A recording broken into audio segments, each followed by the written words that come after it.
De volta com Folha no Ar, primeira edição, o oferecimento de Proteus Serviços de Saúde e Medicina Ocupacional. E olha, com a qualidade certificada ISO 9001-2015, inclusive em atendimento para acupuntura também, clínica médica, você pode contar com exames laboratoriais toxicológicos para a renovação da sua habilitação ou para tirar a sua carteira. Pode contar com a Proteus e Laboratórios Plínio Bacelar. Temos o prazer e a honra de receber aqui o Marcelo Mérida, que é secretário de Desenvolvimento de Campos, um dos assuntos sempre muito requisitado, muito importante, e principalmente, né, nesse momento em que parece acender uma luzinha aí no final do túnel, e como diz o Aloysio Abreu Barbosa, tomara que não seja não seja o trem, né? Uma locomotiva. Então, Marcelo que vem aí para falar também sobre Código Tributário e tudo mais. Marcelo, prazer em recebê-lo sempre. Muito obrigado pela sua presença aqui no Folha no Ar, primeira edição. Bom dia, Nogueira, bom dia, Arnaldo, bom dia a todos que nos escutam, nos veem. Prazer é todo nosso poder estar, né, com vocês nessa manhã. É uma manhã que abre aí com um noticiário, né, bem triste, bem pontual, e assim, a gente poder agora falar um pouco sobre desenvolvimento econômico nesse bloco, e assim, não é locomotiva, não, Nogueira, está no fim do túnel, é uma luz, para chegar lá, energia. E assim, a gente está debruçado em cima, né, de ações consistentes que possam dar esse resultado. Mérida, vamos começar por esse painel. Você deve ter visto o painel da Folha do último fim de semana. O Carlos Alexandre, Jorge Gomes Coutinho, Igor Franco, José Francisco Rodrigues, da CDL, Maria das Ferreira Rangel, do CIMEC, e o Raul Palácio, da UENF. Eles analisaram isso, 180 dias, os primeiros 6 meses do governo Vladimir Marta, que se alcançou aí no final de junho. E se a gente pegar de maneira geral, na análise, um ponto foi meio que pacífico. Os 6 questionaram a falta de diálogo prévio com a sociedade, tanto na proposta do novo Código Tributário, quanto na polêmica do anfiteatro Antônio Roberto de Góes Cavalcante, o Capi com a Praça da Bíblia, no Parque Alberto Sampaio. Como que você, como membro do governo, avalia essa questão da chamada falta de diálogo prévio com os setores mais envolvidos, seja no caso do Código Tributário, o setor produtivo, no caso do anfiteatro, a cultura, antes de se avançar com essas propostas? Você vê isso também como uma falha aí que dá tempo de corrigir, já que é primeiro semestre, esses primeiros 6 meses de governo? Arnaldo, todo governo é feito de erros e acertos, né? Então é uma balança, a gente precisa equilibrar isso. O próprio prefeito, o governo, né, já reconhece, né, que esse momento foi um momento de equívoco, né? Talvez a gente tivesse outros caminhos, né? E o caminho é o diálogo, é a construção. É muito mais fácil você construir, né? Ou depois você remendar o que já está pronto. Mas o fato é que o governo Vladimir é um governo, né, de interação, não deixou de conversar em momento nenhum, né? A gente pode falar, né, de todos os setores produtivos, de toda a sociedade, né, sempre interagindo, sempre se fez presente. Eu sei porque eu acompanho a política classista há muitos anos, né, e a interação com o governo Vladimir ela é intensa, né? Nós já tivemos muitas vezes em mesas discutindo assuntos, né, pontuais, assuntos de ordem estruturantes. Então, assim, em 6 meses, nós estivemos realmente discutindo com a sociedade. Falo isso pela questão do desenvolvimento econômico, mas pelo olhar macro do governo. O governo, assim, equívocos, né? Esse houve um equívoco e vamos reconstruir, estamos reconstruindo. Acho que a reconstrução não é pelo atendimento, né, do pleito, e sim pelo diálogo. O diálogo é que traz esse resultado importante. Então, eu vejo que são 6 meses, foram 6 meses de muita intensidade, foram 6 meses, assim, né, de um trabalho árduo, né, e que me parece que a gente entra para o segundo semestre desse ano de 2021 com a mesma intensidade. Eu tenho visto cobranças internas, né, e é muito bom participar de um grupo, né, onde as cobranças internas, elas são discutidas, elas são demandadas pelo viés, né, até mesmo do contraditório. Você participar de um grupo onde você, né, pode fazer defesa daquilo que você acredita e que vence a maioria. Então, assim, eu acho que esse momento é um momento, né, de rever alguns conceitos, de algumas ações, né, e eu estou repetindo aqui, né, para você, para o público, né, que nos escuta, que nos ouve, que esse foi um equívoco que está sendo reconstruído, né, e fico muito satisfeito, né, desse assunto ter voltado à mesa para a reconstrução desse processo. Antes de eu continuar aqui com esse assunto, tem uma pergunta ali dos ouvintes, Nogueira, perguntando com base em que o prefeito decretou. Da Adriana Campim. Isso. Só para complementar aqui, o decreto, como explica o subprocurador-geral do município, o infrator pode ser penalizado no artigo 268 do Código Penal, que trata da violação e descumprimento de medida sanitária preventiva, com pena de detenção de 6 meses a 2 anos. Né? Assim como acontece no caso dessas festas clandestinas que nem falamos, só a Nogueira comentou lá atrás. Mérida, vamos continuando aqui a questão desses 6 meses. Um dos pontos discutidos no painel, e que queria ouvir sua opinião também como secretário, é que Vladimir assumiu no meio dessa crise da pandemia e decretou ali a calamidade financeira. Foi aprovada e agora renovada por mais 6 meses. Ou seja, o primeiro ano todo na questão de calamidade financeira. Sendo que no Trianon, naquele evento lá dos 180 dias, ele já fez projeção de superávit financeiro para fechar o primeiro ano. Como que você vê essa equação aí de calamidade e agora previsão de superávit? Por quê? O superávit é pela condição que o decreto deu a ele de um processo, né, de negociação, né, e de interação de todos, de se empoderar do que estava acontecendo e de uma gestão extremamente austera. Né? Ele está buscando, nesse começo de governo, né, trazer as contas para o seu equilíbrio. Eu acho que é duro, medidas duras, medidas difíceis, em contrapartida com um compromisso, né, nós estamos falando de 8 folhas pagas em 6 meses. Né? Nós estamos falando de quitação, né, de débitos do governo anterior, que são da prefeitura, quer dizer, restabelecer uma ordem econômica. Né? Então, assim, eu acho que já é fruto do trabalho, né, da equipe econômica, né, da controladoria, do prefeito, né, através das suas cobranças sistemáticas, da gente começar a ter número e sinalizações positivas. Né? Então, assim, a gente tem vários fatores que interferem diretamente, nós ainda temos o segundo semestre, mas é uma projeção interessante e que traz ordem à relação econômica do município. Por falar em questão econômica, né, se a gente lembrar aquela série de painéis lá da Folha, você chegou a participar deles também, né, Mérida? Sim. Daqueles 11 painéis. E alguns pontos eram pacíficos, né? Parcerias com universidades era um ponto pacífico, retomada da vocação agropecuária e pregão eletrônico integral. Como que você está vendo aí no andamento do governo sendo tratado esses 3 nichos que foram levantados pela própria sociedade nesses painéis realizados pela Folha?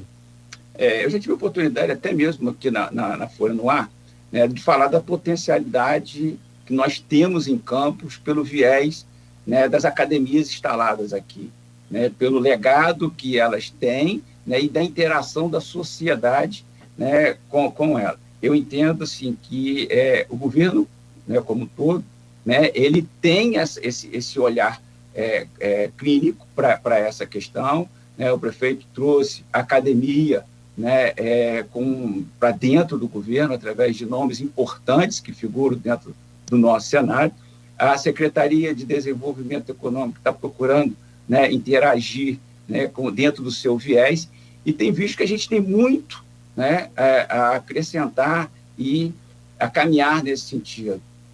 Não preciso citar a potencialidade que nós temos, né, das universidades federais. Nós temos 3 universidades federais com viés distintos. Né? Você tem o IFE, né, que ela tem um leque maior, mas sobre o viés da inovação tecnológica, né, ela é ponta para que a gente possa, né, estar interagindo e com ações pontuais, né? Você tem a UF sobre o viés, né, da questão do humanas, mas também da exata, né? Então, que é importantíssimo dentro desse contexto.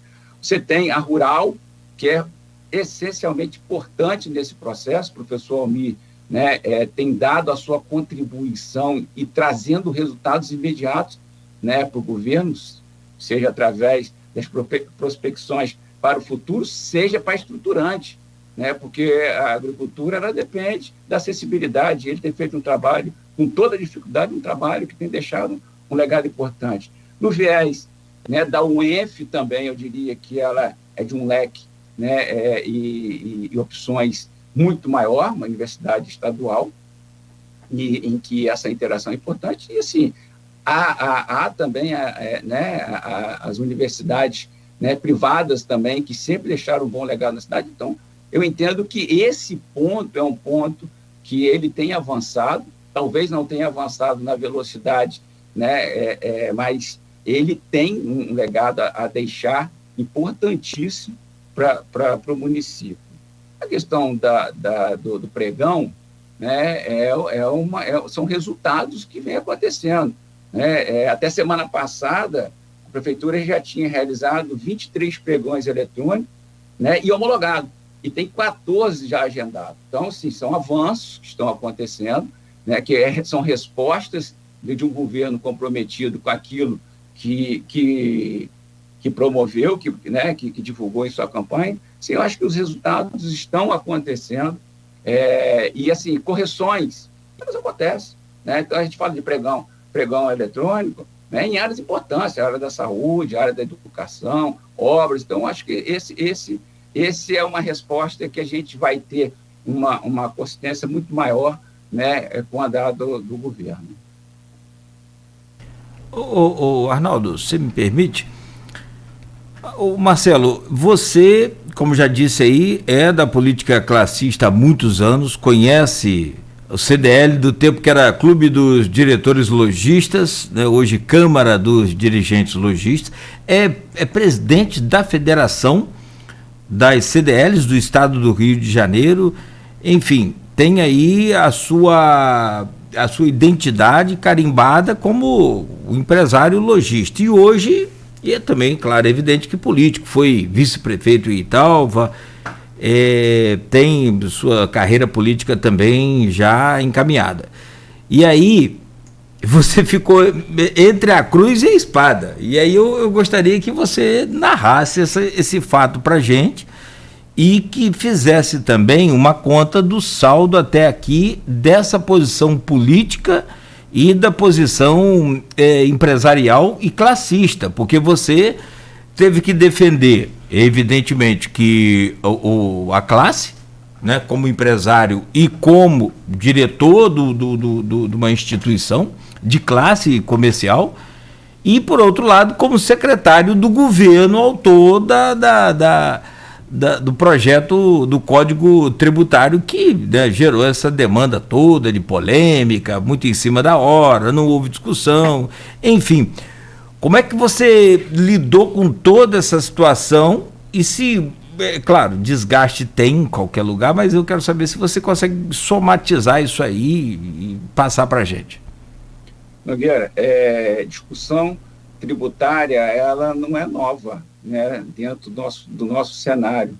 O Arnaldo falava agora há pouco da década de 80, né, isso, falava internamente conosco aqui, acho que até que enriquece a nossa discussão, esse assunto. Isso desde que há essa relação setor produtivo e governo, isso é pauta, né, e é pauta que tem que ser tratada, tem que ser discutida. Eu tenho uma história, né, dentro da minha vida, bem pontuada. Então, assim, não tem nenhum desconforto, porque o governo sabe qual é meu posicionamento, né? O governo sabe o próprio prefeito sabe qual é a minha linha de raciocínio, né, a minha linha de atuação. Mas mais do que isso, né, eu tenho que ser um elemento que possa interagir, que possa discutir.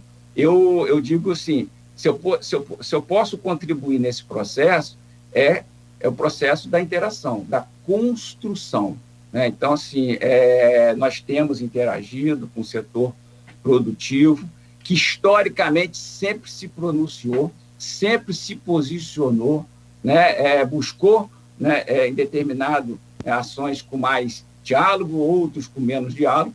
Eu entendo que o diálogo constrói, o diálogo move. A questão do Código Tributário, ele é muito mais fiscal do que, de fato, financeiro, né? Então, existe uma contra-argumentação nesse momento sobre a ótica de um TAG, né? E as entidades têm interagido. Já houve vários avanços, né, em 2 reuniões que vem ocorrendo semanal, né? O próprio prefeito sentou à mesa junto com o vice-prefeito, junto com o legislativo, nessa construção, né, de escutar. Aí você vai dizer, mas não escutou antes, mas estamos escutando agora. Então, assim, é esse papel que eu acho que eu posso contribuir dentro desse contexto, né, e a gente ter resultado. A minha posição é clara com relação ao código, com relação a essa interação, né? Eu tenho hoje, né, a oportunidade de estar trazendo por parte da sociedade civil organizada, e na próxima sexta-feira a gente tem mais uma rodada, né, para que a formalização dos seus pleitos seja colocada e seja discutido pela prefeitura. Desgaste só não tem quem não se coloca, né? Minha vida eu sempre me coloquei e nunca dei oportunidade de ficar em cima do muro. Eu sempre tive posição, né? Posição essa que ela tem que ser administrada dentro do conjunto, né, do momento que nós estamos vivendo. Hoje eu tenho um cargo de confiança, né, dentro do poder público, quero desempenhar o meu melhor, quero dar o meu melhor, né, e quero contribuir, né, em todo esse processo. Eu entendo que já houve um avanço significativo, né, o próprio governo, né, já cedeu em alguns pleitos pontuais dentro do Código, já há por parte do Legislativo uma intervenção para uma diminuição significativa em alguns setores, linear, mas significativa em alguns setores, e agora é a posição da sociedade civil. Eu digo assim, todo o processo, né, de negociação, de interação, de construção, tem que ter o viés do contraditório. Eu falo isso porque, se a gente não tiver isso, a gente não cresce. Então, assim, vejo isso com muita tranquilidade, né?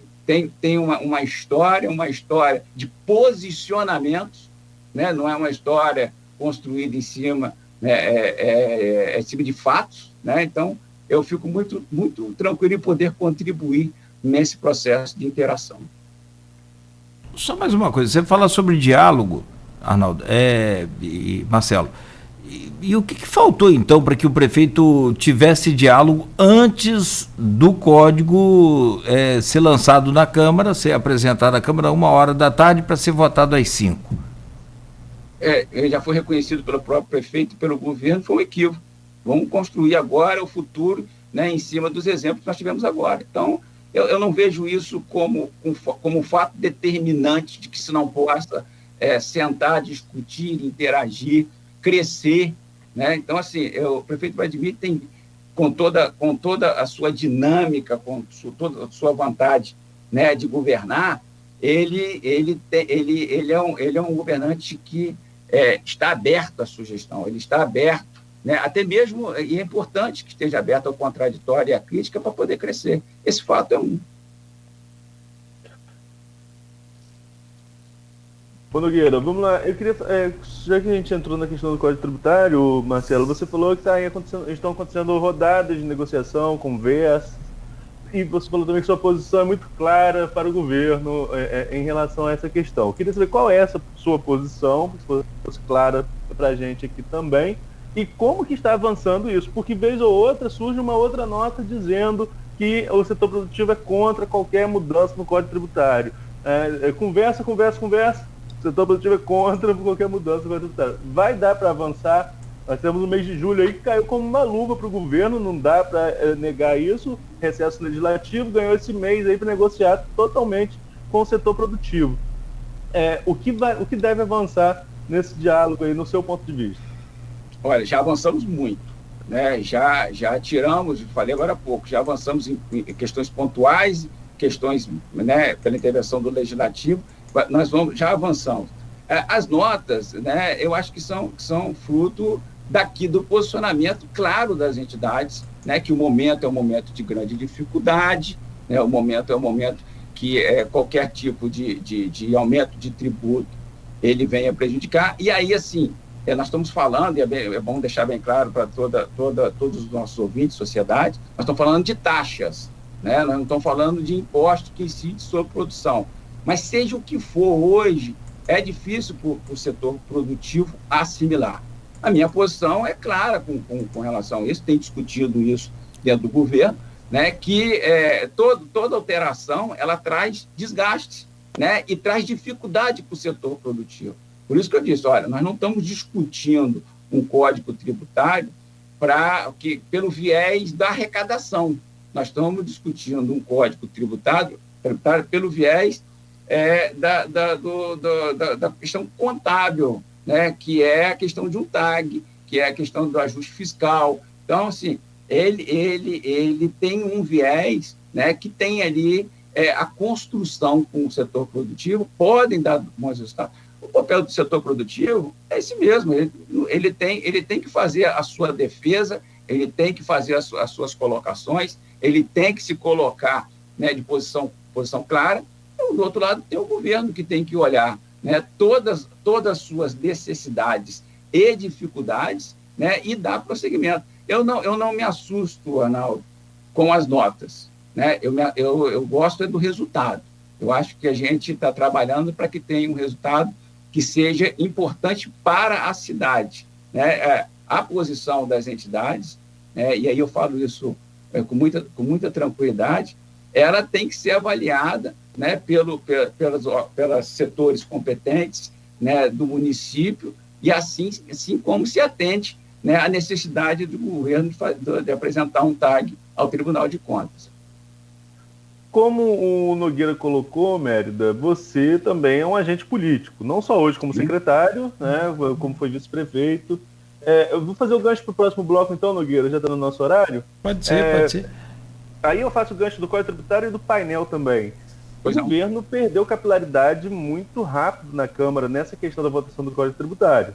Saiu de uma maioria confortável ali de pelo menos 22 votos firmes de posição, para não ter 13 para aprovar o Código Tributário, justamente nessa pauta. Ganhou 12 dos 13 projetos do pacote, perdeu nesse. Como que você analisa esse contexto político dessa perda de apoio e as ações para trazer de volta aí alguns vereadores para a base? Mas a gente faz isso para o próximo bloco, continuando nesse assunto que rende muito, que é o Código Tributário, e o jogo político também em volta dele. E aí, né, natural que se entenda que fica meio que esse bumerangue, vai e volta aí esse assunto e não tem jeito. E depois eu quero saber também, a gente quer saber, né, Arnaldo, mais tarde, como é que fica pelo outro lado o saldo que se consegue ver aí notadamente, que a classe produtiva, o setor produtivo conseguiu com essa união. Não sei se é a primeira vez, mas uma das poucas vezes que se reuniu tanta força. E o Marcelo analisa isso, evidentemente, para a gente aqui no próximo bloco. No programa de hoje, às 7h59, oferecimento dos laboratórios Plínio Bacelar e Proteus Serviços de Saúde e Medicina Ocupacional. Quando se pensa em exame